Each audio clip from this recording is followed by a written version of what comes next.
Hello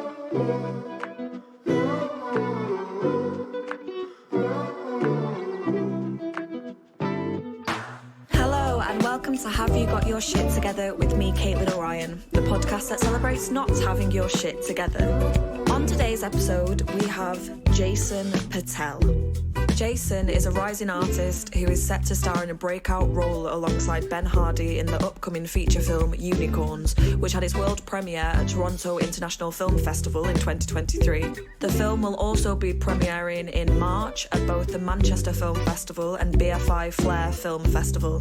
As well as acting, Jason is also a singer and a musician and has been featured as Artist of the Week by BBC Introducing an Asian Network.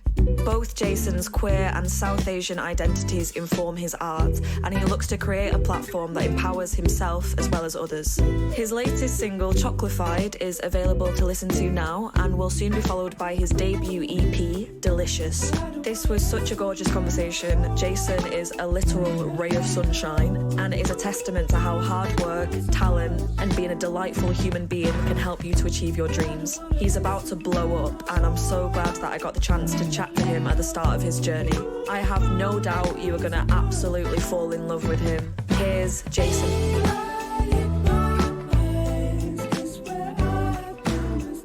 It's so nice to see that everyone is kind of coming up together from where we all came from too. Yeah. And I always say, like, you must feel this way.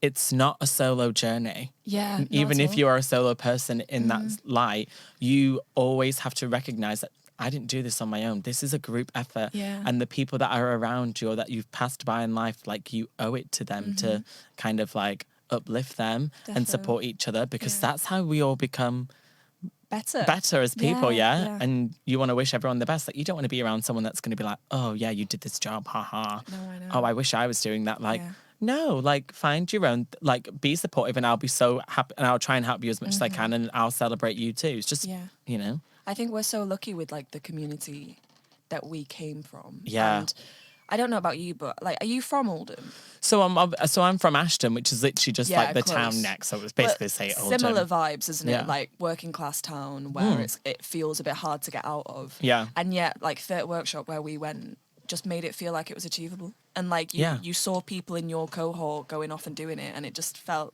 like we could do it for, like, the first time, I think. It's like a place where you're around like-minded individuals, but even from a young age, I feel like people not necessarily took it. It's not about taking it seriously, but just were genuinely there to kind of become the best versions of themselves. Yeah. And I think we were, like, treated like adults from a young age. Yeah, and, we were like, very respected. Yeah. And even calling like Craig and Sarah like by their first name, it's like, wow, we're on the same level, all equals, Yeah, for sure.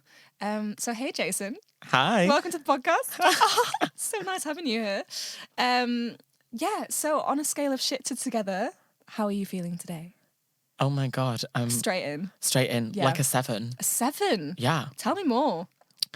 Do you mean 7 on the sense of like you haven't got your shit together, or you have got your shit together? So a scale of shit to together. So I guess whichever way you... Yeah, I actually would say 7, yeah. Yeah, so like on the together side of things. Yeah. Ace. Because Go I've on. packed my cases. And that is a huge thing. That is a huge thing. Yeah. I packed my suitcases 3 days before I fly out, and I feel like that is such an achievement. That is adulting. Isn't it? Yeah. And I was like, I need to make sure I've got everything, printed out everything. Yeah. Sorted. Get I was your like, my Esther. passport, Esther, Yeah. electronic travel thing. All of these things that you're like, I need to do because I'm going to do it without my parents, la la la la la.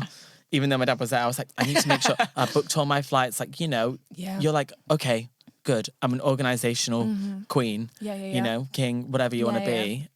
And so in that way, I'm like, okay, right, that's done. That is very Check. impressive. Because I like lists. Do you do that? I like lists, like and I lists. tick them off, and I'm like, okay, let's get it down to 0. Also, yesterday I did my taxes. For next year? For this year? No, for 22, 23. Okay, but that is the one that is due in January. Yes. That is organisation. Normally I do it like... I do it on the day of the deadline. No, absolutely not. No, I was never that person in school. I was like, I need to get this done now, Oh otherwise my it's going to God. stress me out. I need that energy. I'm so impressed. Are you? Yeah. I've done it really late this year for me. Normally I'm like, it's April, I need to do it, otherwise I'm going to freak out. No, Then it gives you longer to pay it back. Yeah, fair enough. But even like when you're talking about packing, I'm a on-the-day packer. Oh no, because what if you've not washed the clothes that you wanted to bring? Then, well, I tend to have washed things. I'll have done a wash, but like, yeah, I do pack on the day. Because otherwise I've been living out of a suitcase for 3 days. That's true. I've packed everything and now I'm just washing the same clothes. Just every waiting in the same clothes. Yeah, washing them every day. Oh my God. So tell us where you're packing to go, babe. So I'm going to... Toronto International Film Festival. Ding, ding, ding. Which is so exciting. So exciting. There's the UK premiere, not the UK, the world premiere of Unicorns, which UK is... Okay, I've not got my shit together, have I? I'm not a 7, I'm a 2. So it's the world premiere of Unicorns, which is a British independent film that I'm the co-lead in alongside Ben Hardy, directed by Sally L. Hosaini and James Krishna Floyd from a script that he wrote. That is so amazing. Thank you. Yeah, and this is your first film. Yeah, it's my big on-screen debut. Wow. And it is a big debut as well. It's like main part. Main energy. part, yeah, main character energy. But I always had this thing where I was like, I'm glad that this is my like entrance into the world. Honestly, I don't think you could have got a part that is more like catered. I mean, you were just talking about it before, how catered it is to you. Yeah. But in terms of like representing every aspect of you, it's like... Yeah, and all these different identities and like communities that I do come from as well. It was interesting because initially when I got the role, even prior to that, there was things like the character's not from the north or the character's not like a singer or anything like that. But because I had these skills and I told them like, I have these like skills in my armour, because when you're a person of colour, like my dad raised me to work twice as hard and like do everything that I could possibly do. He never forced me to do anything, but I was just so passionate about it that they were like, we're going to push you to do, we're going to help you achieve these things that you want to achieve. And so that I could do the things that I wanted to do, because I guess, I know this, I'm going off on a tangent, but my family, like my parents and like their parents, you know, they're all like immigrants from India. So they never had that, that like opportunity to be creative. Yeah, exactly. And so like they sacrificed so many things so that I could kind of do what I wanted to do, and see my parents work like 7 days a week and like putting me through things like Oldham Theatre Workshop or like singing lessons or like having a piano. What I'm like so grateful for, because that shows like my parents are like not materialistic people. They're not like super emotional in that sense, but I know like this is their way of showing love, that it's a day in, day out thing, you know? It's not about like the presents and stuff like that, because I don't really care about those things either. But they've equipped you for life, haven't they? Yeah. Which I'm really grateful for. And I've just had this like business like mind of being like, I don't want to say a star or anything, but just being successful in what I wanted to do. Believing in yourself as well, and like putting yourself into situations that other people might not do because they're a bit too nervous to. Yeah. But like, it's proof that it can work out if you do just be bold and like... Yeah. And work give hard. it your all. Yeah, and work hard. Yeah. And it feels like, it's annoying because, do you ever feel that, I guess it's kind of tainted saying like, you've got to work hard and get up off your arse and work, because people that come from a place of privilege have used that statement. Yeah. And so it's like, oh, actually, someone that is from like a working class background and has achieved these things. Well, it implies that they're not, like, working class people aren't working hard enough. Yeah, exactly, yeah. When actually all you do is graft your whole life and work 7 days a week to have like this like tiny sliver of like whatever you actually like care about so much. Yeah, like the bare minimum. Yeah. Yeah. Oh my God. Okay. So tell us a bit about how, because you are a singer as well. Yeah. And beautiful. I was listening to Chocolafied on the way here. Thank you. Absolutely bangs. What a great name for a song it's too. It's so good. I can't believe it's not been taken before. So tell me about your journey, because the last time that we saw each other was at London Theatre Workshop. We were just trying to remember what show it was. I know, I can't remember. Maybe it was like one of the workshops or something that we did. But we were young. We were about 17, 18. Yeah. Yeah. And then we both went off to our various places. Were you doing music then? Yeah, I was doing music then, but I was still a bit like shy about it, I guess. But I like played the piano and saxophone and I sung, and I guess it was really like Manchester is always about like the band scene. Yeah. So in that respect, I was never able to like get in the music scene there because that wasn't necessarily where my music was placed. Yeah. Yeah, I remember I had a friend who like was hip hop and rap, and he said the same thing. It was like BBC introducing and stuff like that. I think there's this expectation that Manchester's indie music, and or from like the 90s, it's going to be like Manchester vibes. Yeah, exactly. Yeah. So it's hard to be seen. It's got that, like that's what it's known for. Yeah. So that's all they kind of like celebrate. As well, yeah, exactly. Yeah. So I guess when I came to London and I was at drama school, and then I was like, okay, I've got these, I didn't come here to just be an actor, let me utilize everything I've got. And so like when I was on my course, they knew. So like we did loads of like musicals, and we did musical theatre classes, and we did shows that had music in. So I always had the opportunity to actually like MD a show and like write for a show and things like that. So that was really cool because they celebrated that.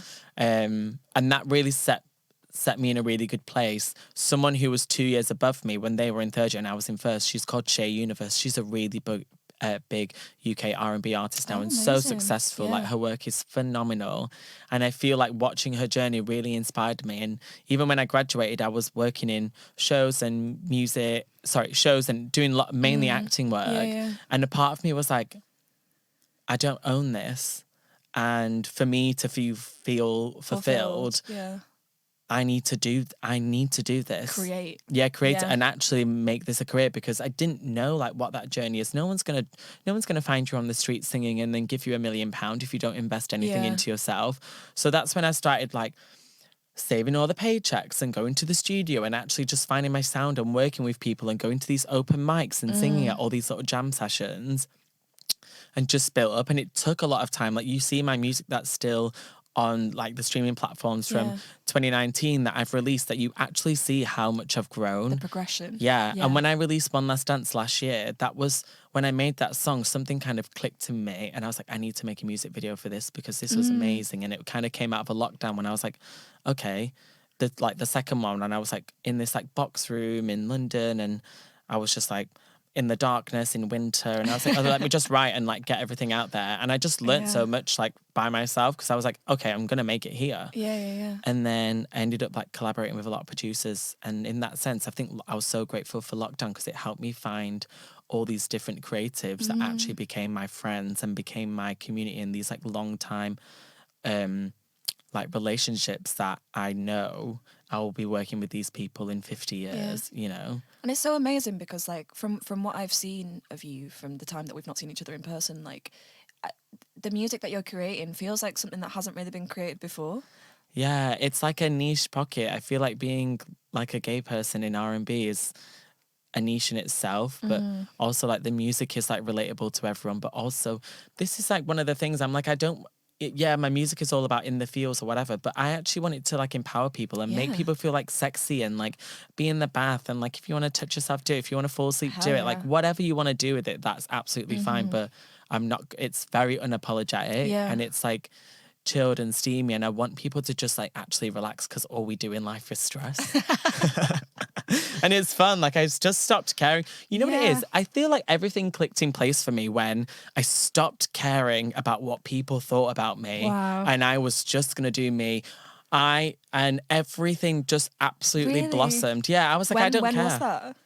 That was about 2-3 years ago, and I was like, actually, I don't care what people think about me. Amazing. You can like me, you can hate me. I don't need your validation, because who are you to judge, and who am I to judge? Let's just be ourselves and let's be nice to each other. And even if someone doesn't like me, I'm nice to them, because it doesn't make any difference to your life. Yeah, life is short. Like you can't dwell on those things. Yeah, amazing. Okay, well, what then does having your shit together mean to you? It just means about being honest with yourself, I think. Because do you ever feel like, oh, I've got to be like this particular way and I've got to have it done because this means a lot. And you build this like fake pressure on yourself, like before something happens. And actually, I'm like, okay, this has happened. What are we going to do about it? Yeah. You know, it's like, for example, I probably shouldn't say this, but I'll say it. So 2 years ago, during like the winter lockdown was happening, I was in a car crash. Oh, God. And I was the passenger. Actually, a week before that, I was attacked in broad daylight on Caledonian Road. Oh my God. And no one helped me. And it was because I went to get a COVID test because my housemate had COVID. So I had to go get a test and come back. And I was fully messed up. And then this person thought I winked at him in the cafe when I was actually just squinting to find what food is available to bring back to these two people that are in house arrest. And this man was and I had my headphones in. This man was like, oi, oi.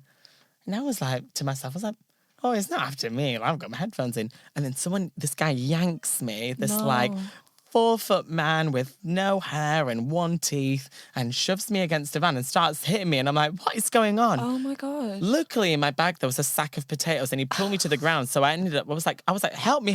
It was busy. The road was busy. No one helped me. No one was going to come near me. So I literally got up. I was like, you've got the wrong person. He was like, why are you winking at me? And I was like, I have sunglasses on. What? How can I wink at you? So I got my bag that had a sack of potatoes in from Sainsbury's, and I hit him. I ran into a chicken shop, ordered a chicken burger meal as my hand was pressed against the door and called the police. Oh my God. Yeah. That's crazy. It was so crazy. And then I went home and then I was in a car crash a week later because I was like, I need to go home. Yeah.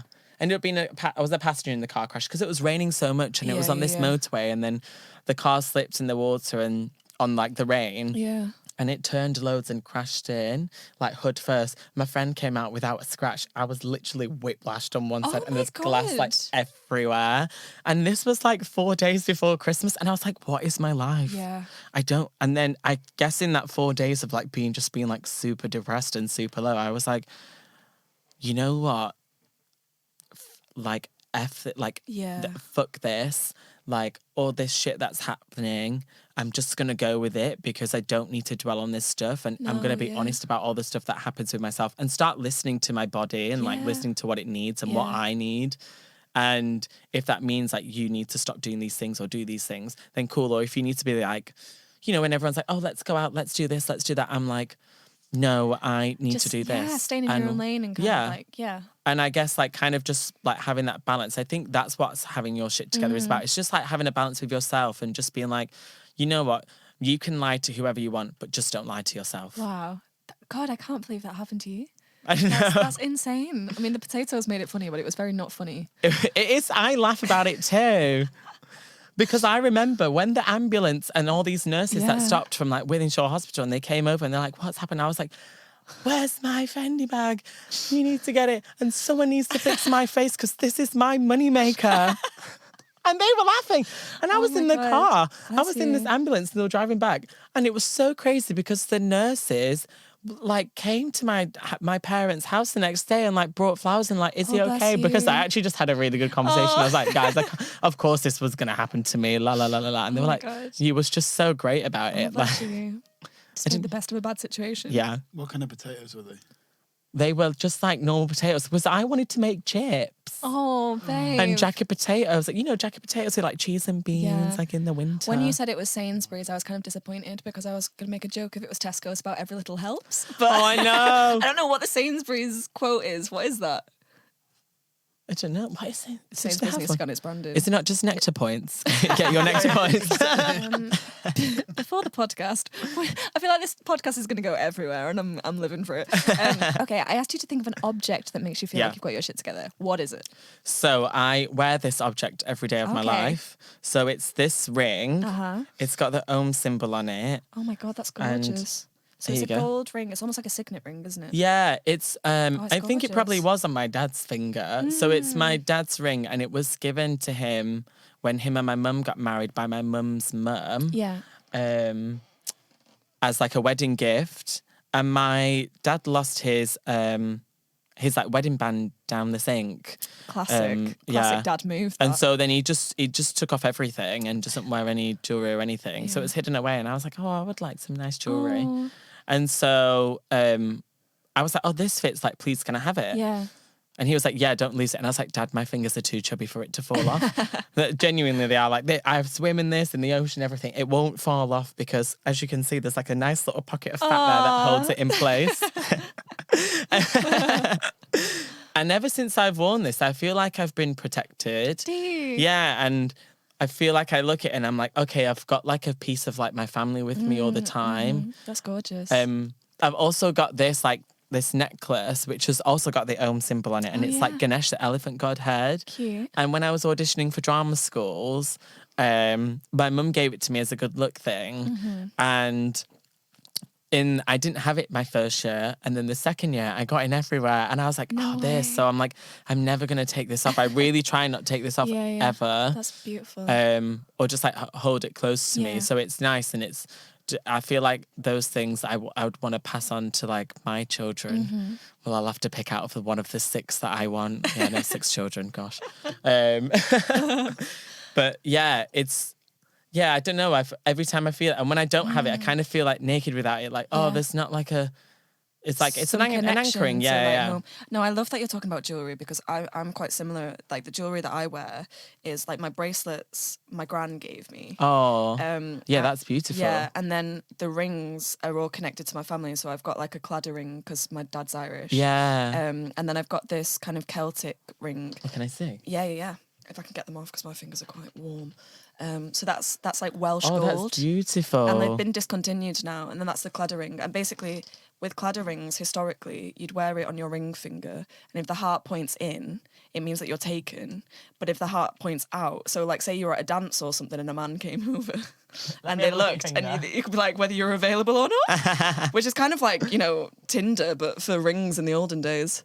That is so good. Yeah, it's cute, isn't it? But similarly, like, that's beautiful. Yeah. Oh, and I love that it's like two hands that hold with it. a crown on it. But yeah, I remember someone saying to me about rings and about bracelets that kind of jewelry you're picking for yourself, because you get to see it all the time. Like I always sit on the tube and I just like look at my things and it makes me think of home and I feel connected to it. And it's individual and sentimental to you, so the value is like priceless. But like earrings and necklaces are for other people because you can't see them, so you're kind of like trying to look nice for someone else. But like the rings and the bracelets are for yourself. I've never heard that, but I really like that. I like it. I'm going to take that with me in the future, so I will steal that. But it is, isn't it? It's just having something connected to you and sentimental. I really like it. Yeah. Oh, that's so heartwarming.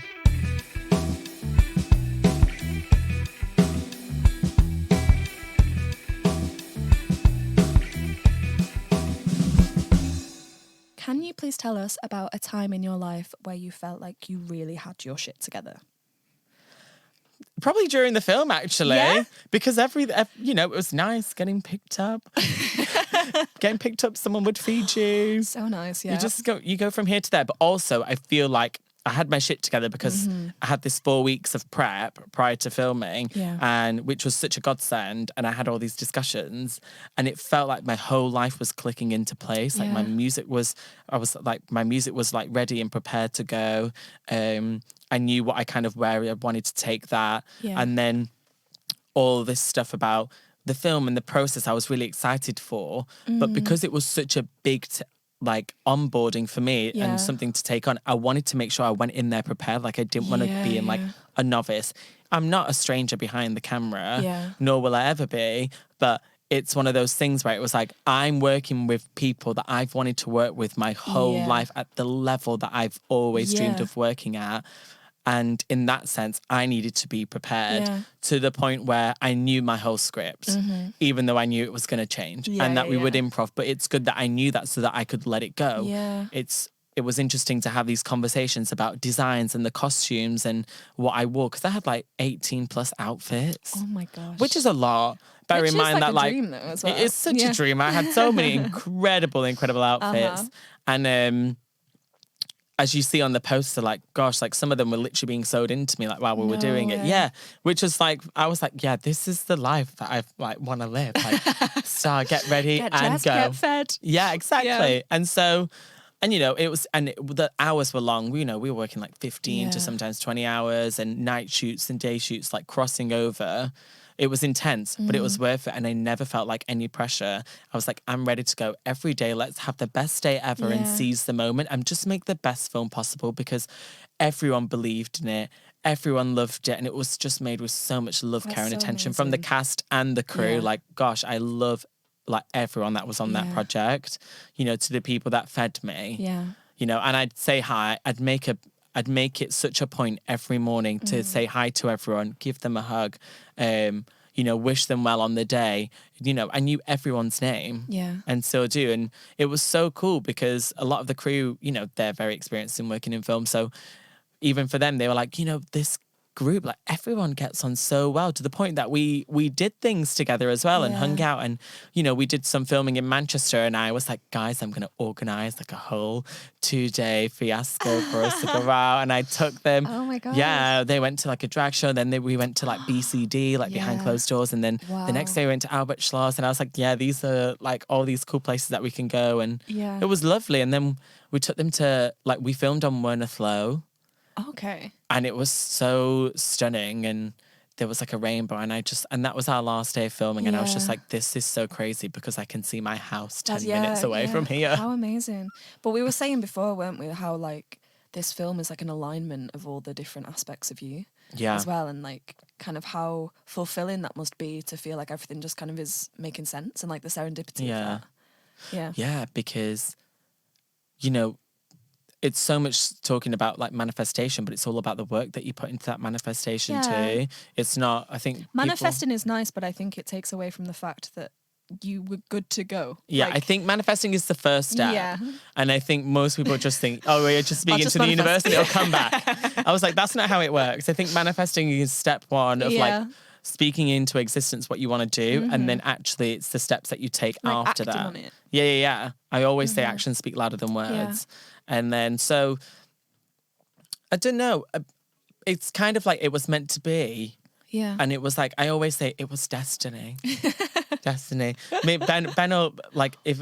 Ben always like laughs at me, and Sally and James always laugh at me, but I'm less so Sally, because they're always like, you're so cuckoo, voodoo. And I'm like, but I'm like, it is destiny that we're supposed to meet. And I'm like, me and you have so many mutuals. And I was like, we just are so on common ground about so many things. It was so odd. And that I remember we met in our chemistry, and we you know, our friendship just sparked like this. And we were like, gosh, we actually just love being around each other and just having the best time. That's and just being like silly and fun. But then also we had the same way of working that we were just like, now it's time to work. Like, let's do it. And how do we support each other the best way possible? That's amazing. Yeah. And I guess when you're, even though it's like an intense period where you felt like you had a lot of responsibility on your shoulders and stuff like that, it's just fulfilling as well, isn't it? Because you're in the flow of doing the thing that you want to do.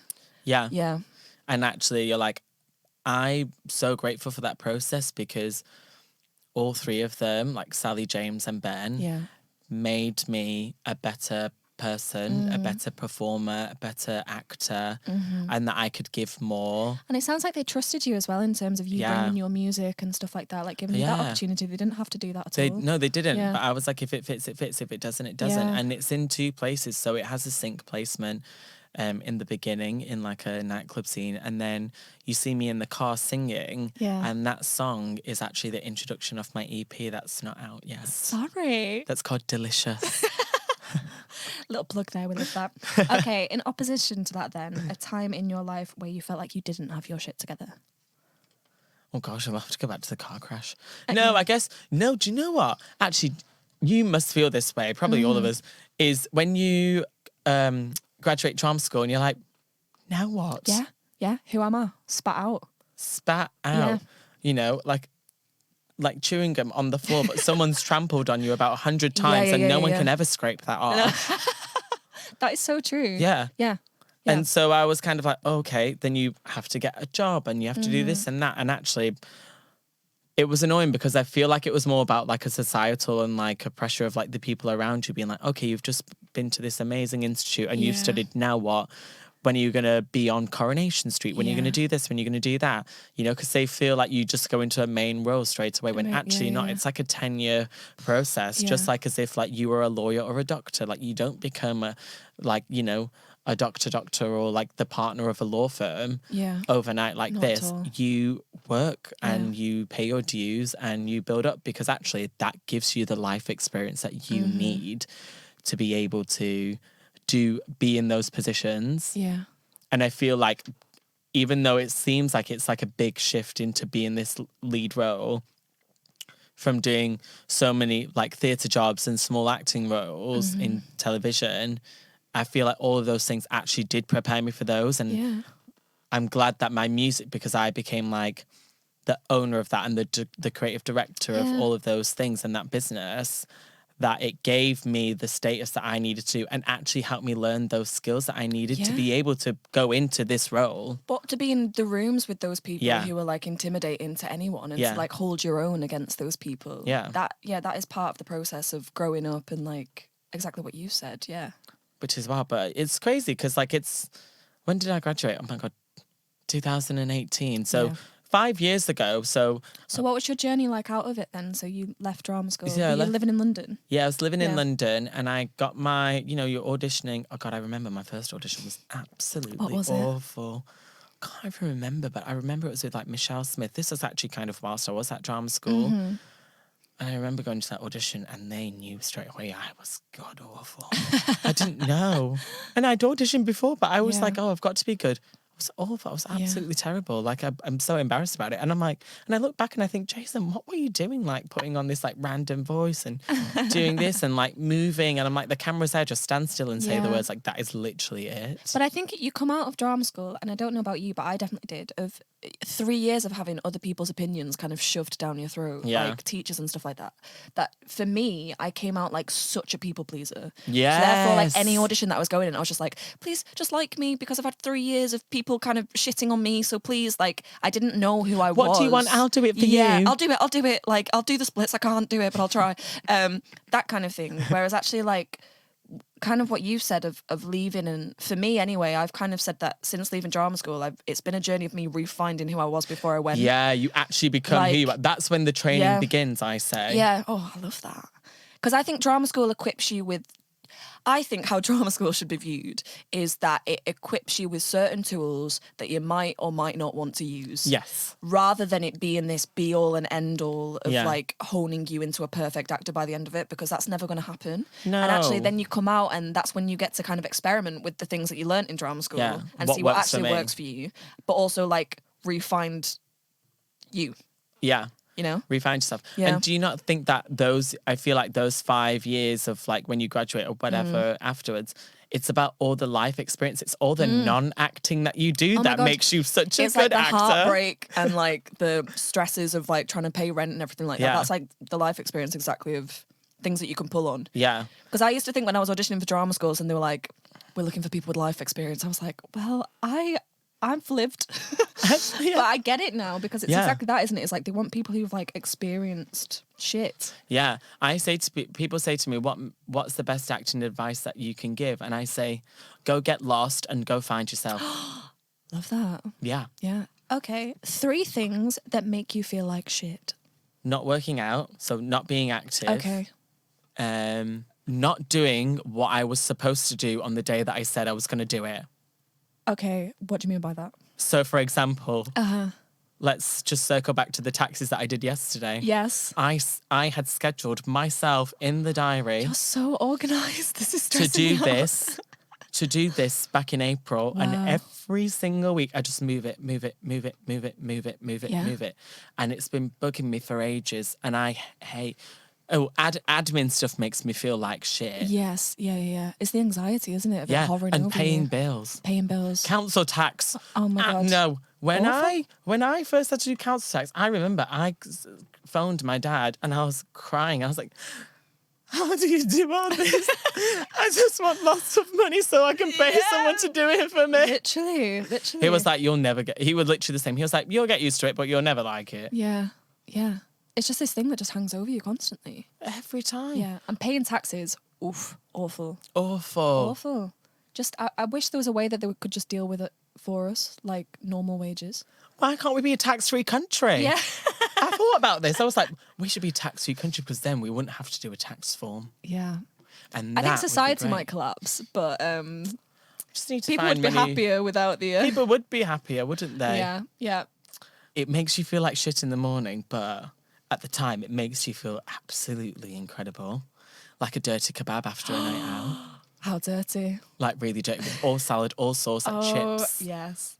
I mean, I don't eat meat, but I can relate in terms of like getting like a falafel, dirty falafel. Or when people go to like McDonald's or something. Yeah, and it feels so good at the time. Doesn't it? But then in the morning you're like, Oh God, I you're hate like, myself. I hate myself. I'm Yeah. gonna go to the toilet for 2 hours. Yeah, literally. But yeah, that.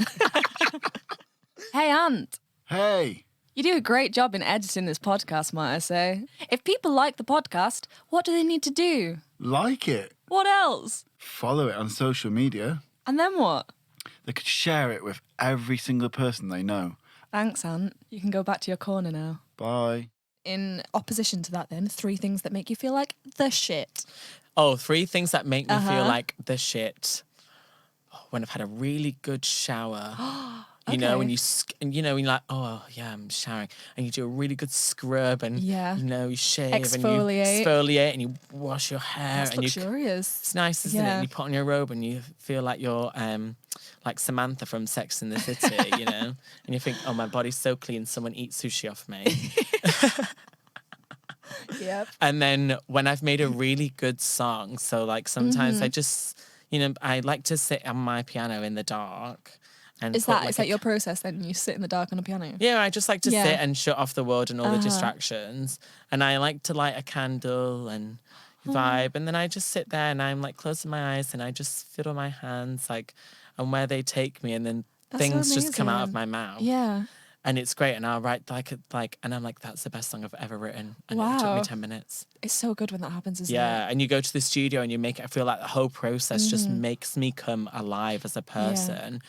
And I feel so excited. Like it gives me like this like fire and like this thirst that I'm like hungry for it, that I love as well. Cause I feel like it just makes me like a better person. You learn so much about yourself and you're like, wow, I'm pushing the boundaries of the things that I'm learning. And I'm such a geek. Like I have a thirst for knowledge. So I like watching things and learning about life and documentaries and going here and there, and I'm really just like inquisitive as a person, so I feel like actually hearing that music and actually like testing those boundaries of things that aren't like fully in front of you because I visualize them is so amazing. Like the whole like music video for Chocolafied, I made that song and I saw that in my head. That's so amazing.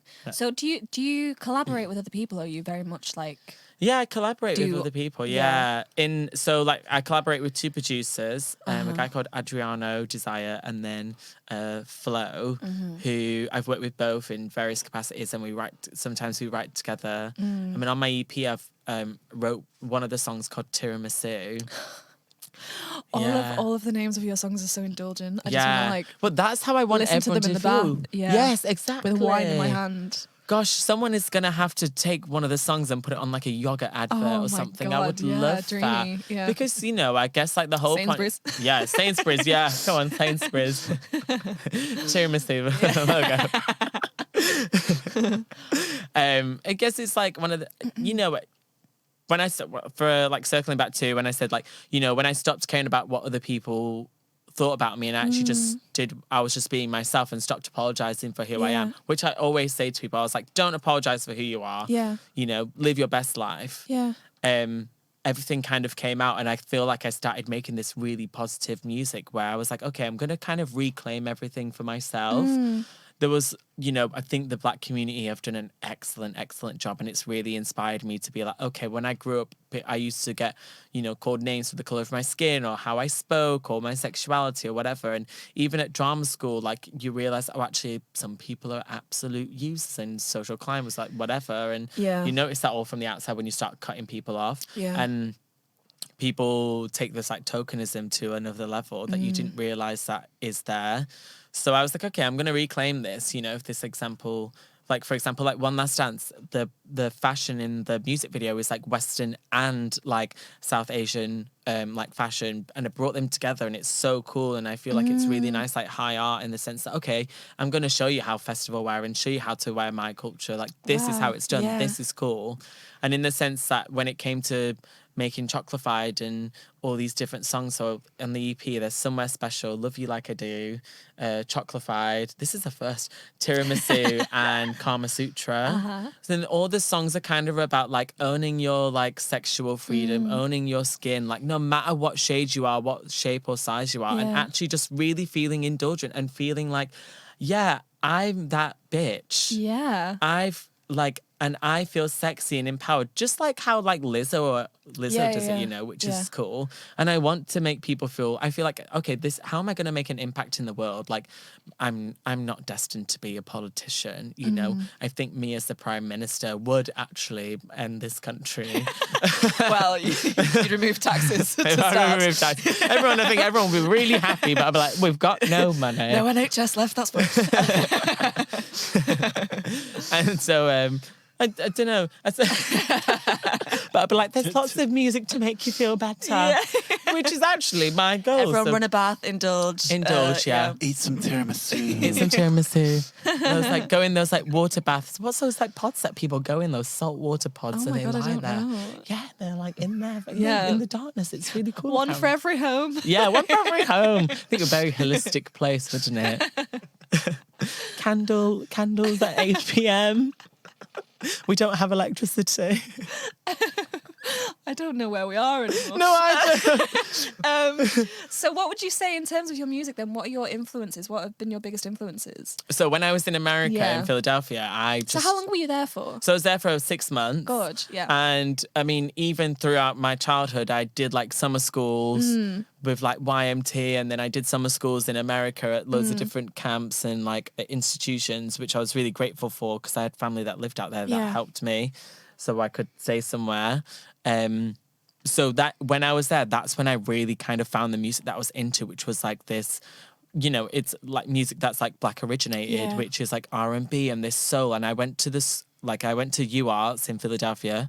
It was incredible. And I was a musical theatre major, but then I also studied at the School of like Vocal Performance there.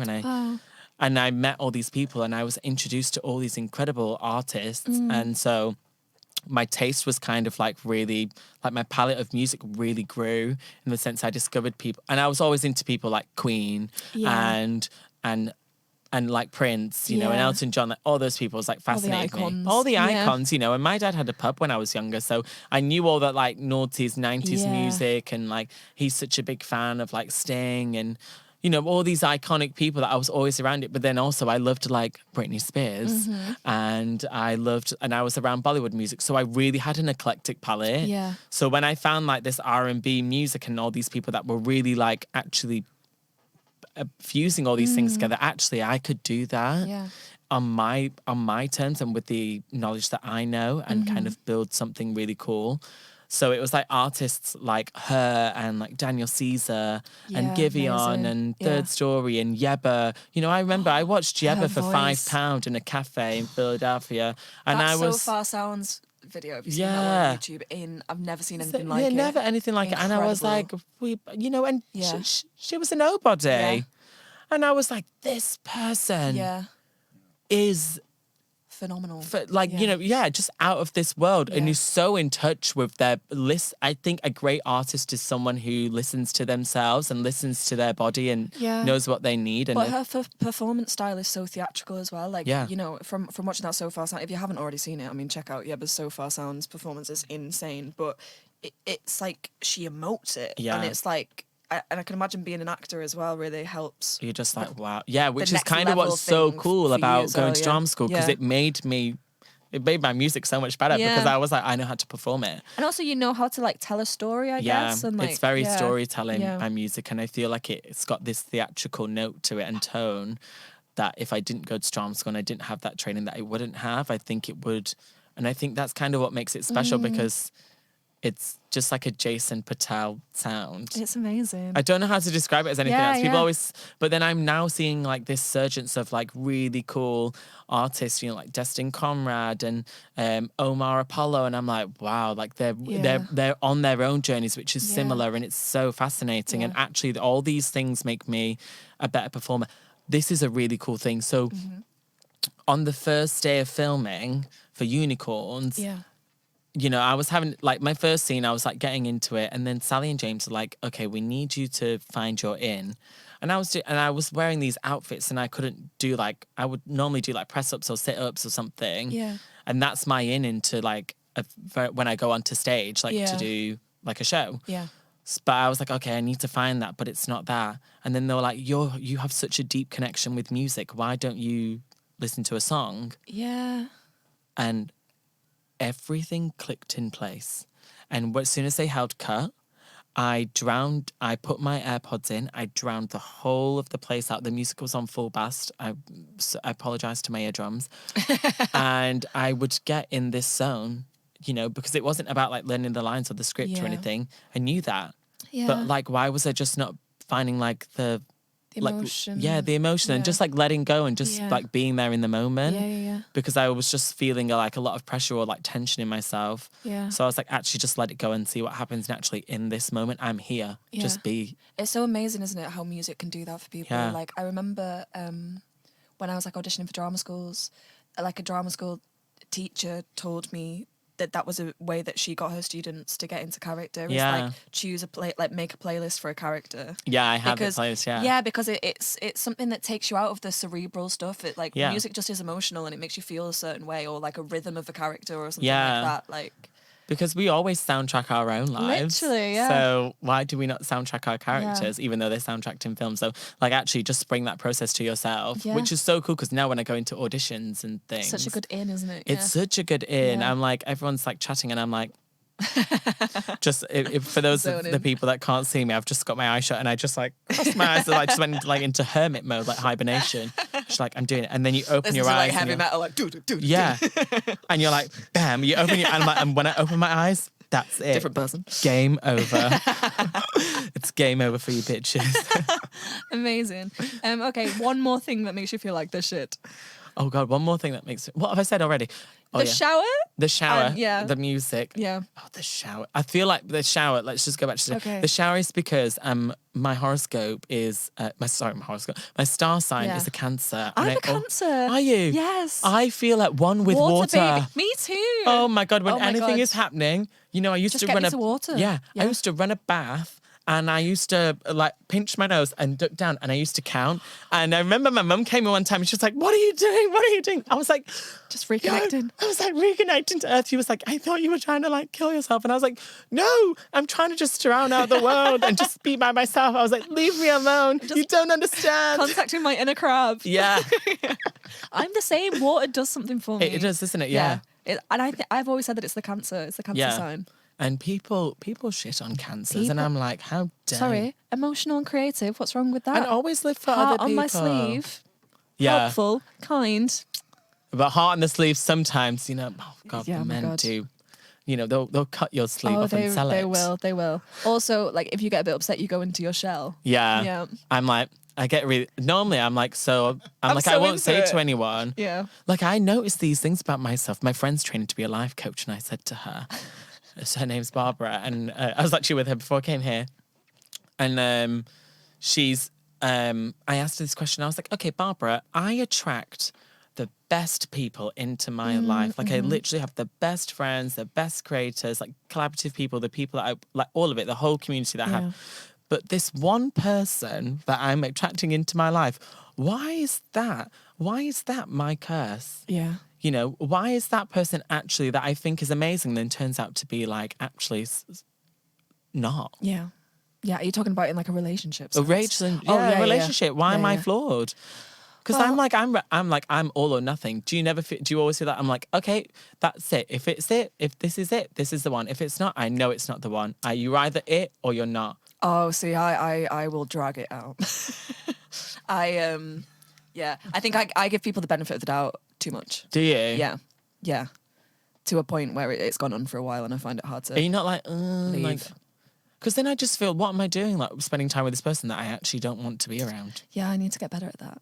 I am working on it. No, that's a good quality. You were going to get there. Thank you, babe. But then also they'll do that to you and you're like, why do you not want to be with me? I know. I'll write a song about it. Yeah. Listen, it's material. It's material, yeah. Okay, so that was back to the shower. We still need one more thing. One more. Okay, one thing that makes me feel like shit. Oh, I know.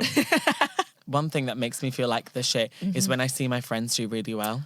I love that. Yeah, honestly, it makes me so fulfilled and I love celebrating them. Yeah. And if, you know, we had this chat about, you know, you're not in this alone, you're in it together. And I'm like, I can't wait to... They've uplifted and supported me so much. I love seeing them do well. It makes me feel beautiful. On top of the world. I just think, wow, I'm so proud of you. Yeah. And I love celebrating them. Because that's not that's not everyone's experience with that. I think a lot of the No. time in this industry, and the way that we're kind of pitted against each other and stuff like that, it's very human as well to feel that little jealous monster of like, oh, I kind of wish that was me. But Yeah, but it's so. But I find that so silly. Like, why are you pitting me against someone who is never going to be in the same room as me? Yeah. Never going to do the same roles. We don't even look or sound the same. Yeah. And I always say everyone has a place. Yeah. There's room for everyone. There's room for everyone At the table. at the table. Yeah. And if they're not letting you at that table, make your own. Amazing. You have to. Yeah, of course. Just yeah. like you did with this podcast. Yeah. And we're sat here at Around your my table. Thank And I'm you. very Pirate honoured to be a Studios. part of it. Oh, thank you so much for Yeah. coming. Okay, something that makes you lose your shit in a positive and a negative way. I hate Go on. when someone says, oh, for example, like, we've planned to do something. I'm like, yes, we'll do it. It comes to the day and they're like, oh, I can't. Flakes. Flakes. Yeah. Because I'm like, you get one chance. Uh-huh. We're all too busy in this world. It doesn't matter if you're doing absolutely nothing. We're all too busy in this world to not be there, you know, when we said, like, we're going to do this. Yeah. And so, for example, I'm like, if you tell me a few days before, fair Fine, enough. But yeah. don't tell me on the day Not on the because day. actually I'm giving you my time. Literally. And no one, no matter if you know, no one has the freedom of time, Yeah. especially So in true. London. God. Well, I was literally just about to say, because I think particularly in London, I don't know about you, but I'll like message a friend if I want to see them and they'll be like, I am available in 2 weeks on Tuesday or on 4 weeks on Friday, but only between the hours of 2 and 7. So it's like you really have to work to find that Yeah. time with someone. And because everyone is so like rammed with like the time that they have. Yeah. So to have taken someone's time like that and to then cancel and then trying to reschedule is a fucking nightmare. Is a nightmare because Yeah. you're just like, oh, give up Well, now. I'm not available for the next 2 months. Yeah. So I'll FaceTime you from my coffee shop and you FaceTime me Yeah. from your coffee shop. yeah, crazy. Which is just sad that that's how the world is Mm-hmm. coming into this digital era, which I'm not a very big fan of. It's also because I'm absolutely awful at technology. You seem very good at technology. No. Babes, you've got the TikToks. You've got the reels. I've seen them. No, Don't I lie. didn't make them. Yeah. My friend helps me. Well, my Ant friend does helps them me. all for this podcast. Do because you, I Ant? do not know my way around a computer at all. It stresses me out. Someone taught me this really good app called CapCut. CapCut. And it has these templates, and all you have to do is take the video and you put it, go bloop, bloop, bloop, bloop, and then it'll make it for you. And then if you want it to change like where it is, you just click and then you just drag to the bit that you want. It's so good. And then it That's has the so sound for good. there, and it'll put these like cool, like whoosh, whoosh, Yeah. zoom in, zoom out, fade. And I'm like, oh, great. Like, ooh. Wow. It makes This it seem... conversation is making me believe that you're not very good at technology because the way that you're talking about it. Zoom, and then it's woo. Yeah. You can tell I'm not meant to be sat at a computer Oh, wow. going beep-ty-bop-ty. Oh, my gosh. Yeah. So Yes, there you go. yeah. That's my secret. I don't even know how to edit pictures. God, no, I wouldn't know how to do So that. now I'm just like, we'll have to be a nice picture. And even if it's not, who cares? Like, we'll just post it. Yeah. So that makes you lose your shit in a negative way. Yeah. So what makes you lose your shit in a positive way? Oh my God, when you get the job. When you get the job. When you Yeah. get the job. Do and you remember scream- like you were going to tell us about the process for getting this job Oh and how my crazy God. it was? Yeah, so for Yeah. those of you that don't know, this is what happened. So it was the final leg of this journey of getting the role of Aisha and Ashik. Uh-huh. And I was playing Mowgli in the Jungle Book, and we was trying to set a date to do a chemistry test. Uh-huh. So the only day everyone was available was this Saturday. Was the Saturday, the 5th of August or 6th of August. Yeah, the 6th of August last year. And there was loads of train strikes happening. So I checked that whole week, every single day, like if the train is running to London.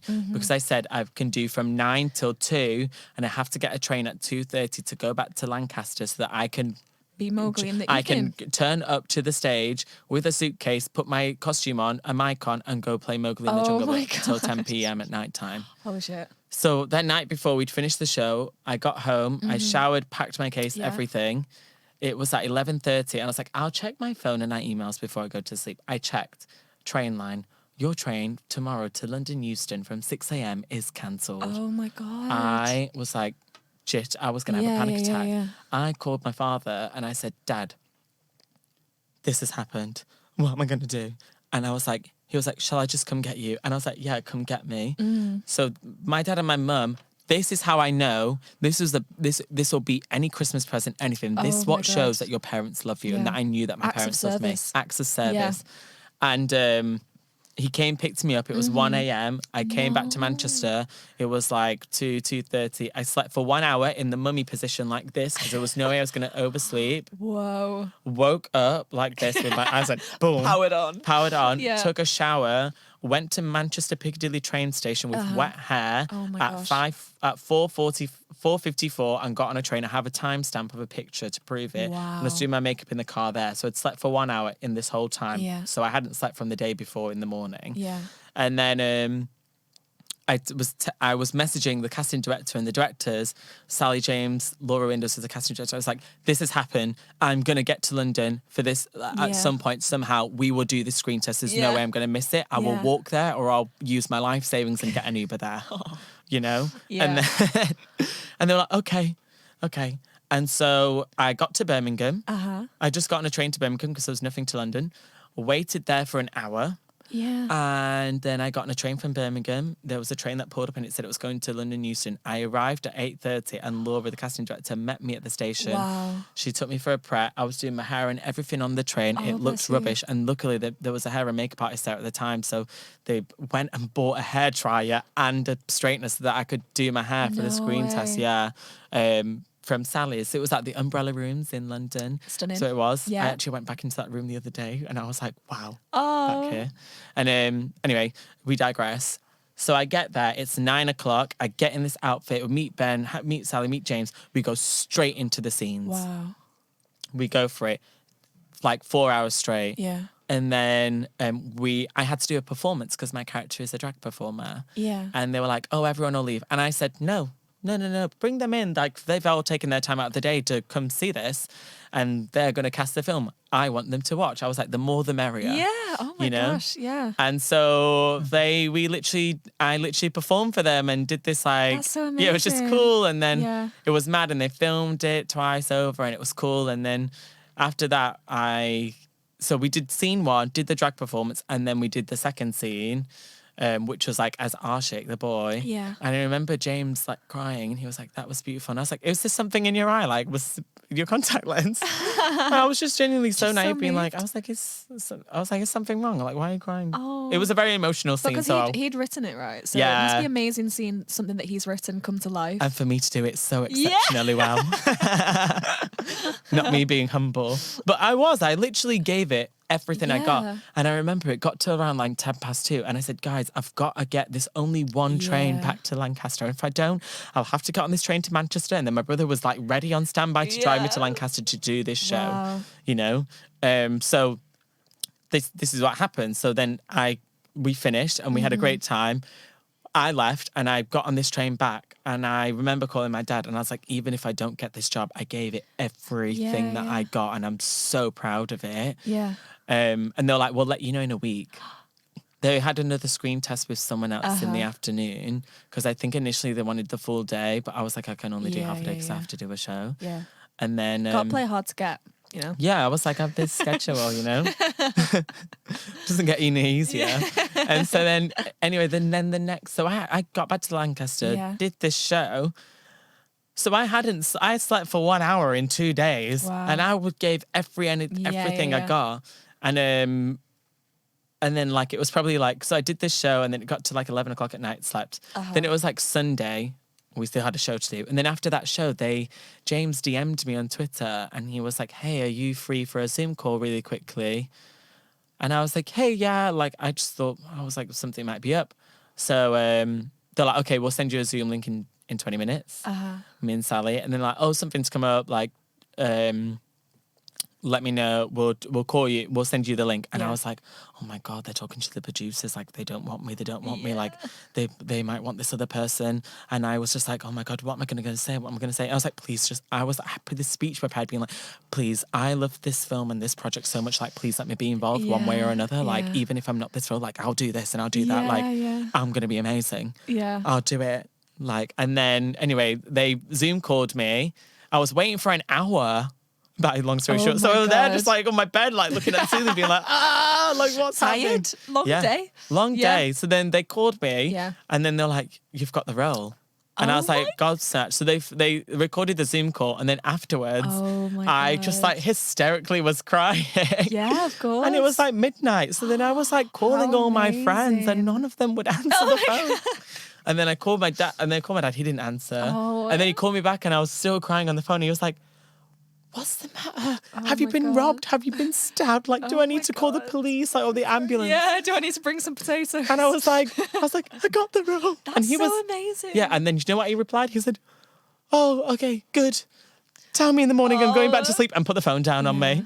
Oh my God. So dad. That is such an incredible story. Yeah, so funny. Well done. It was like so it was deserved. Mission Impossible. Yeah, I was like, yeah. I don't get it for doing this. Listen, you made it possible. Yeah. That's incredible. Yeah, love so I that. really am thankful for my mum and dad for that Yeah. like whole thing, because I was That's like, beautiful. gosh, if I didn't do that, Listen, then it what would I takes a do? village. It is a Yeah, village, yeah. And I yeah. was the only gay in the village, so that I really had to, I really had to do some persuading, didn't I?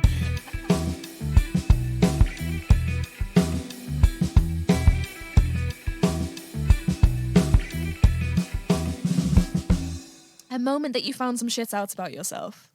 Well, I can't say when I was gay because I already knew that. Mm. Do you know what? This will go back to when I was attacked. Uh-huh. God, it feels like I'm doing like a memoir about my life. When it's only the last 5 years. Listeners. Like only murders in the building.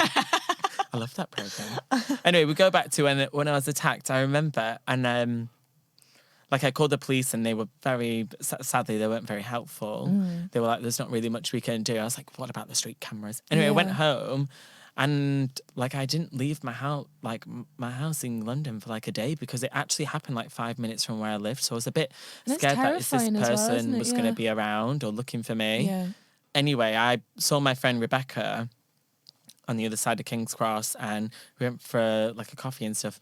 And I was like, I remember the day it happened, and I just put something up about it on Facebook. I was like, "Listen, I've been attacked, whatever, in daylight," and actually no one helped me. But I know that if it was other people, you know, of the queer community that went through that like traumatic experience, I don't think they would like recover from it, or they would have a lot of like Yeah. to take. But do you know what? I don't live my life in fear, and that was something that I really found out about myself at that moment in time. That's amazing. Was that like, I'm not going to live my life in fear for anyone. People do this on a daily basis, and I've worked too hard to actually be the person that I am, Yeah. and you know, just be my true self, like on a day-to-day basis. That I don't apologize for who I am, and why should I do it for this person to let that person stop me from going Yeah. here, there, or wherever? So I was telling my friend Rebecca, and I was like, "Actually, will you just come with me to this place just so I can be there in my bearings?" And that was just like an act of true friendship when Yeah. I hadn't seen her for a really long time. And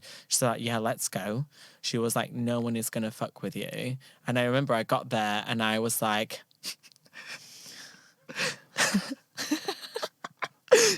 I stood there like in a power pose, and I went, "I'm taking back the streets." Yes. And I was like, "I own this space." And I literally Yeah. said that out loud. And I remember people just looking at me being like, "Whatever." And I was like, "I'm doing this for me, not for them." Hell Like, yeah. look at me and take a picture if you want it, or last longer. But it worked. It Wow. was so cool. And Yeah, I was yeah, like, yeah. do you know what? That's Actually, so amazing. you just can't. It's so sad that this happens to people, and I don't want it to happen to people too. I think that's one of the reasons that I wrote about it online, and I ended up removing that from my social media, just because I feel like the time had passed, and Yeah. actually this wasn't something that I wanted to like actually make it affect my life Yeah. in a negative way. But Yeah. I wanted people to know that actually this is still happening, Yeah. and this is just out of the breakthrough of COVID. But actually, you know, when Yeah, we're so coming much out of had happened, COVID, you know, yeah. so much had happened, and I couldn't believe that people were still behaving in this way. Like, Yeah. gosh, like, you know, this, like, I couldn't believe that.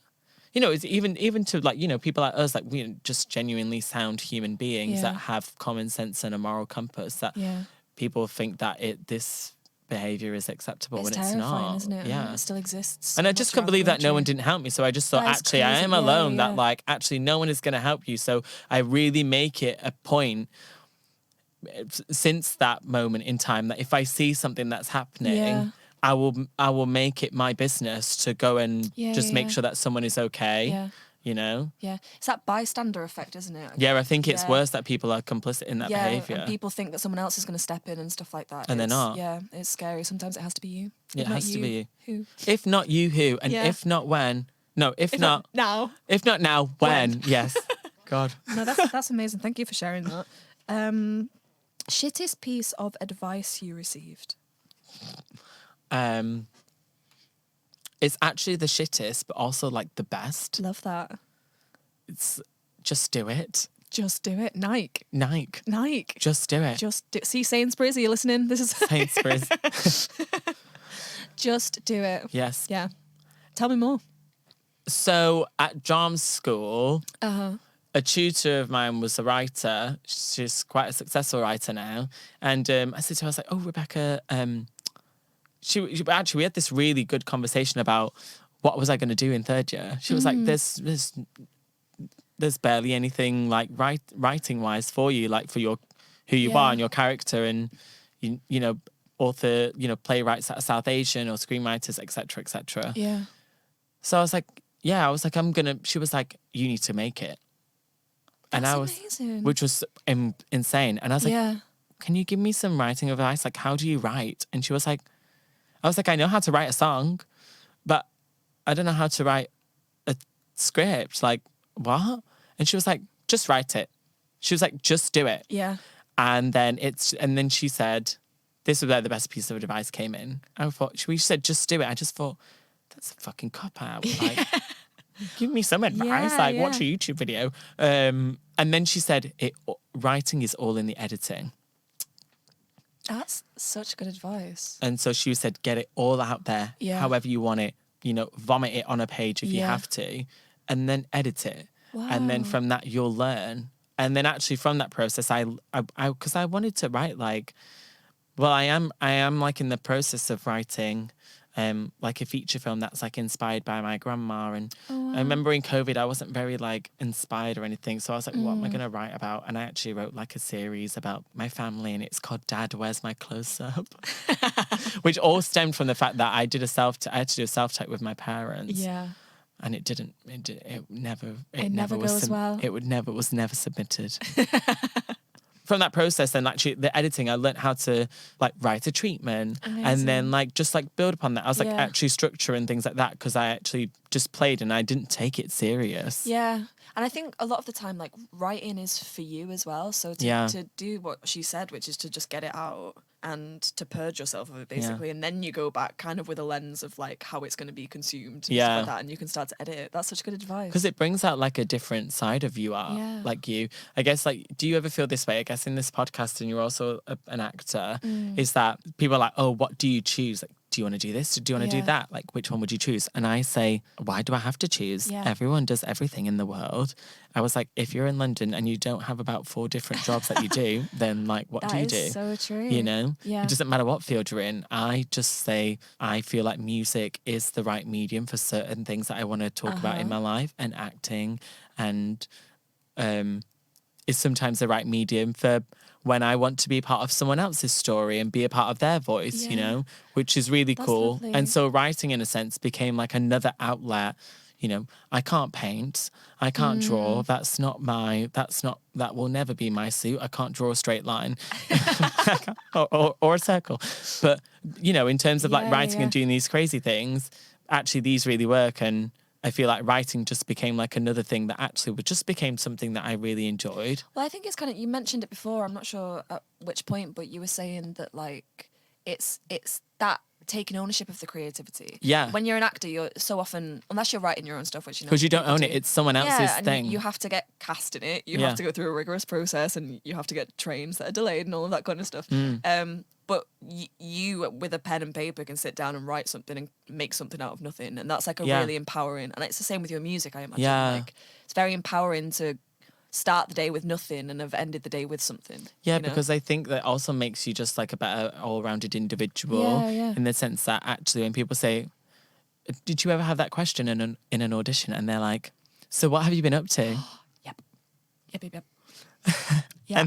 And I remember in the beginning, I was like, yeah, I just started like a YouTube channel. And they're like, you want to be a YouTuber? And I was like, no, I'm just like doing face masks and stuff. dabbling. Like, I'm just trying to learn how to use the camera. And it didn't go well. My YouTube career Yeah. sank. Yeah. So it never lifted I off. claimed to be a tennis player. Did Because you? I panicked. Yeah. So this was my first year of auditioning. Did for you ever drama play schools. tennis? Okay, I'm going to tell you. So my first year of auditioning for drama schools, and I remember going to Royal Scottish Open Day. Yeah. And one of the first, like the advice that they gave was like, make sure you do other things because it's good to talk about it. Yeah. In auditions, like we want to know that you're a fully rounded individual. But at the time, because I was in college whilst I was auditioning for drama schools, so you know, other than doing my A levels and going to Oldham Theatre Workshop, like Yeah. I didn't have any spare time to be doing anything else. However, I did play tennis on the Wii.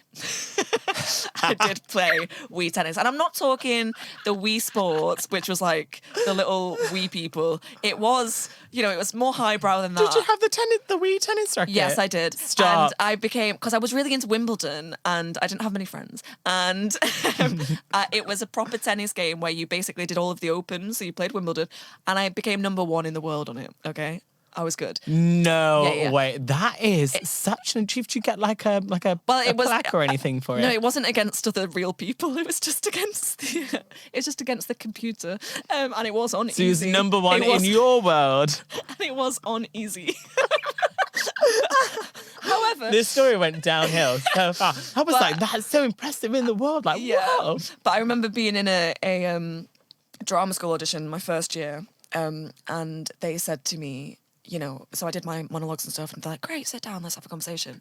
And they're like, so what do you do other than your A levels and acting and like Oldham Theatre Workshop? And I just panicked and remembered what that advice had been. And I was just like, think of something to say. So I just said tennis. And they were like, oh, really? And I was like, and then I just had to double down on it because to then say no would make me seem crazy. Yeah, you have to so just I was go like, with it. yeah, tennis. And they were like, oh, really? Indoor or outdoor? And I was like, indoor? Because it wasn't technically a lie. It wasn't a lie. And then they were like, so like, how often do you play? Like, and I just ended up weaving this entire thing. And I think from the panic in my eyes, they could tell that I did not play tennis and that They must have thought that you'd done one tennis lesson once 5 years ago. even that would have made me more of a tennis player than me stood in my living room with the Wii. But I feel like that would have been such a... You should have been like, tennis. And then you would have been like, on the way. And I feel like they would have been like, she's in. Get her in this school. No, shame, but now. this is the thing. I was too much of a people pleaser. Maybe if I'd have stood by myself and been like, yes, I am number 1 in the world. Yeah. You're welcome to meet me, you know. Yeah. So yeah. I don't know how we got to that. I guess it's Yeah. like one of those things where Making yourself seem like a rounder individual. yeah, actually you should just do the things that like actually I just got interested in like reading like recently. Yeah. I got given this book, The Dancer from the Dance, and it was about the story of these 2 guys from the AIDS crisis, and this guy's writing a book like within this book. And I found myself so glued to it because I was like, oh, I've got nothing to do Yeah. at the minute and I'm not inspired. Like, I'll just read this book on Yeah. the tube. That's like, and so now I'm like really interested in like, my friend just gave me this book called Letting Go, and I've told everyone that I'm going to read this book when I go away. And they're like, this book was so amazing, and it's Wow. let me learn so much about like behaviors in myself. And I was like, okay, let's just explore this like new chapter of myself because I'm not really a reader. Like I never read Harry Potter, never read, I never read any of the. I wasn't Yeah. interested in reading those things. I read plays, and then I read like Prince's like autobiography and Yeah. like some other bits and bobs that I was interested in, but I was never like a fictional person. So when I Yeah. actually read this book, I was like, oh my God, this is so cool. So you have to find like the thing that's gives you the definitely. in. Because my friend reads a book in like 2 days. I'm like, how have you read it's mad, isn't 500 it? pages? I Like, go through phases of like being really into books and then dropping off them. But I'm very into like non-fiction ones at the moment. So like is that Letting Go one like a non-fiction? Yeah. Like I like psychology ones and like Yeah. trying to understand humans, but I think maybe that's being an actor. And like this Yeah. podcast as well is because I just like love like delving into people's brains. but and, like, it's so finding things out. interesting because It actually is. you learn so much about yourself on through that other journey. people. Yeah. Yeah, hell yeah. Because people essentially have wrote those books because they've been on that journey. For sure. Okay, shit you wish you'd known sooner. That it takes time. Yeah. And that 3 good things happened to me and then 3 bad things happened to me. Do you think? I learned that in the last 2 years, yeah. Wow. That happened consecutively. Gosh. And I know, and then I'm like inevitably waiting for it. And I'm like, I'll just count this as the bad thing that happened to me. It's going to come round again. Yeah. Oh, no. But it's fine. I feel like actually then it humbles me as a person. Shit that I wish I knew sooner. Don't let anyone tell you no. Yeah. Because I've had so many no's. I mean, everyone's had so many no's in their life. And so actually the power of it and you reclaiming that and being like, no, I don't want to do this. And actually when someone tells you no, that means a yes from over there. I like that, yeah. Yeah. And it's just like a not now. It's like it's not not your now, time yeah. here, but that doesn't mean that you shouldn't go off and do it yourself. And it's not about you, it's about the other people. Yeah. Like literally when people say those things, I'm like, it's not personal. Literally, and to bring it to acting, just because that's something that we can both speak to. You know, I've been on both sides where I've auditioned and been told no a bunch of times, but also I have been on the side where you're kind of trying to find someone to cast opposite you. And from having been on that side, and when you get to meet all the actors going for this one role, I think you really see that everyone is good enough. Yeah. Like, it's just that one person will have that certain thing that you're looking for in that moment, but it's not. And I think that was really validating to know that it's not because you're shit. Like, everyone was good enough to do the job. But it's just that person's star quality moment, isn't it? Yeah. Where they're like, you're shining this. Yeah. And this is where you found your light. Yeah. And everyone else will find their light sooner or later. Yeah. Yeah. It's just how much you're willing to stick at it. Which is such a shame, I guess, because like people in other fields don't necessarily have that struggle where it's like you have to do other things and you're like waiting. Yeah. And so actually it was just this idea of like, I'm sick of waiting. I'm not going to wait anymore. I'm just going to do it. God, you're really making all of your things marry. You've got things take time. You're taking time. Just do it. Just do it, yeah. Oh my God. And don't take no for an answer. I'm actually such a quotable person. Oh my God. You should write a non-fiction book. Should I just write a book of quotes? Okay, we're now at that moment of the shit shot. Oh, gosh. So this is the photo that to the outside eye looked like you had your shit together, but at the time it was very different. Okay, so I'll show you. Getting it up. Yeah, so this is it's a great photo of me. Okay. But yeah, Let's see. Oh my God, I remember seeing this one on Instagram. Yeah. It's gorgeous. So this is So before... what are we seeing? What are we seeing for the So for the listeners at home, I'm wearing white heeled boots, beige leather trousers, Stunning. a beige crop top, Yeah. and like this bag from Giuseppe, and I'm like posing in a lift. And It's gorgeous. Thank you. And that picture actually just came out after taking about 1,000 others. And I don't know why, because I'm not really like, I look like a posy person on Instagram, but it's really not why I do it. I just like, I feel really good. Like I'll take this picture, etc. Yeah. And I'm really against like editing myself and stuff now, which I think is important. Yeah. But in that moment, I remember that like was going to a friend's birthday and it's before I went filming, and like my heel broke and I just felt like really rubbish about my. You know when you just have like a down day and it's such a nice a self-conscious day. Yeah, and I was like, oh, I feel bloated and stuff like that. And I was having this like moment where I was like, why do I I love like who I am and my body and whatever. And I've really accepted it. Like, why do I feel like I'm like the ugliest person on earth? So funny, isn't it? And why, I know like this is not how I should be feeling. Yeah. Like, but I just feel this way. And so actually when I posted that picture, and I remember afterwards, I didn't take it down because I wanted it to be a reminder that, you know what, Jason, you need to learn a lesson from this situation, that actually it's okay to feel these ways and it's okay to feel like that. And actually and I feel like at that moment in time, I was seeing a lot of people that I hadn't seen for a long time and that I didn't necessarily also want to see, but that was because it was someone's birthday that I genuinely care about. Yeah. And I don't know where I'm going with this. I do. We'll get there. Yeah. Oh, it was one of those things where I was like, okay, I need to be like I need to look incredible and be like, yeah, I've got my shit together. Yeah. And I really hadn't. I was just like at the moment of like kind of getting it together and like figuring things out for myself. And and I was like, do you know what? I was like, this is life. And that moment happened in life. But I keep that picture on there because I'm like, yes, Jason, you actually look really good in that picture. And you're proud and because you you've feel like worked with hard. hindsight, when you look at it now, you think you do look good. Yeah. Yeah, it's funny. It's just Because like I was working the lens that you're wearing at that time when you're looking at the photo is so But I was so misrepresentative. in this like phase of like, I need to be like looking incredible for this film. And I wasn't drinking or like doing social things. So I felt guilty about doing all those things this evening.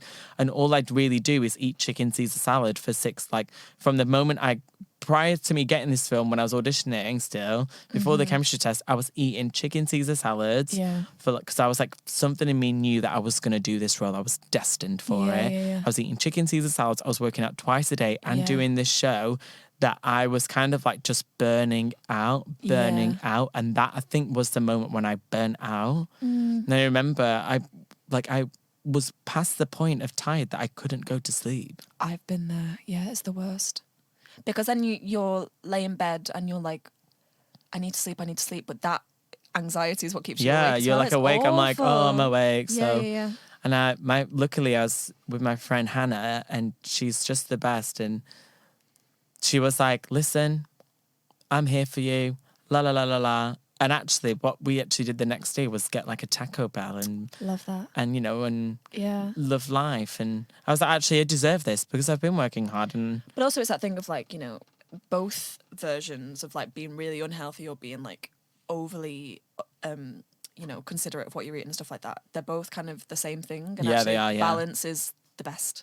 And do you know what the lesson I've taken from that is actually, my friend came to my house the other day and was like, you don't have a full length mirror. And I was like, no, I purposely don't have a full length mirror in my house because it will make me just stand there and stare at myself for a long time. And I don't want to do that. Like I'll just dress like how I feel in the day and I'll go up, and actually that's fine. If I need to look in the mirror, it's at the gym and I'm working out or whatever, and I'll do those things. But it's so healthy because you're not concentrating on a reflection. Yeah, completely.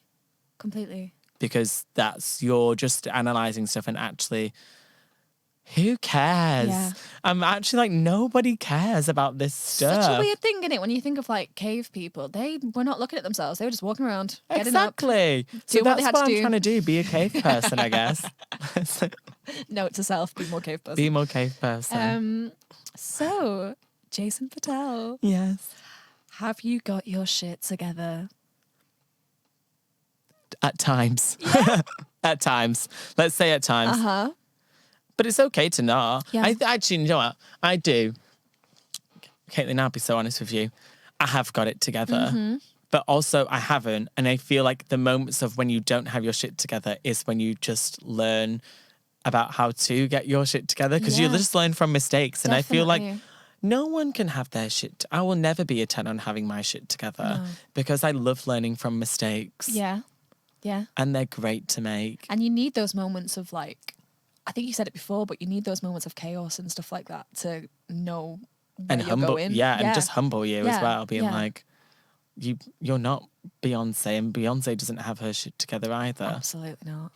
You know? And that's great, because if Beyonce hasn't, then I haven't, and that means we're the same. And if you tune in next week, Beyonce is on the episodes. I wish. Is she? Can I come? Thank you so much. This has been so lovely. No, thank you. It's been such a pleasure, and I'm really honoured. I'm so glad we made it happen. Yay! Yay! Thank you.